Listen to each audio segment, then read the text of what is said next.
Quick update, just welded all this here up. Ignore the ugly welds, but that was what I started doing. That was the first weld of the day. And then it ended up doing more welds like this, actual beads. By the end of the time, I started to figure out the settings and whatnot. This worked absolutely great because I could weld the corners up and then pound it out with a hammer to get it on there nice and flush. Still a bit warm. But I'm going to paint it and then come right back and show you it after it's painted.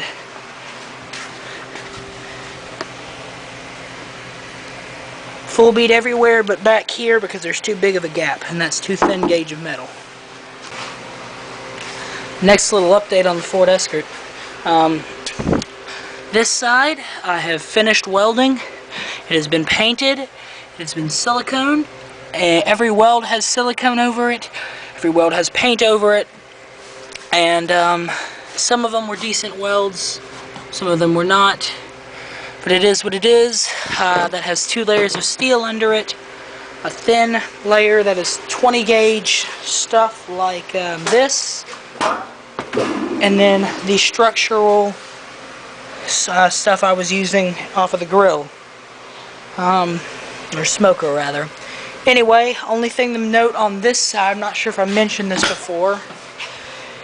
The glue that holds the car together had separated right in there. I don't know if you can see a little seam. Yeah, there it is. Right where I'm pointing. So I just put silicone over it. Hopefully that'll be enough. I'm not really sure what that glue is used for. They don't really seem to weld the car together here.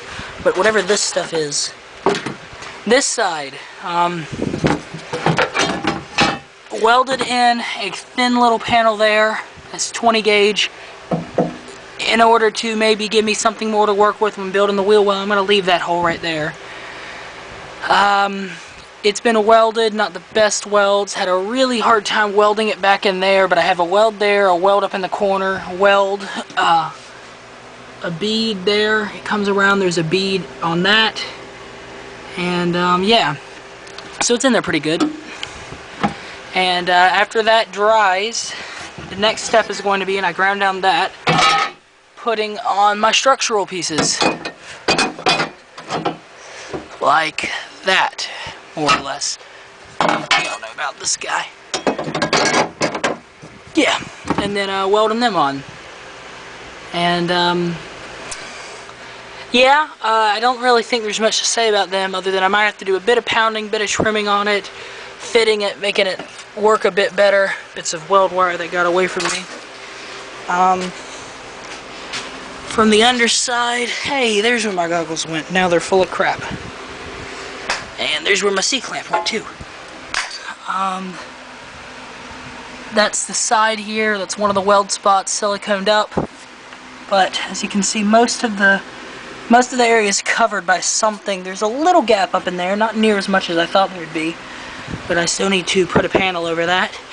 Don't know where this hole goes yet. I got to figure that out.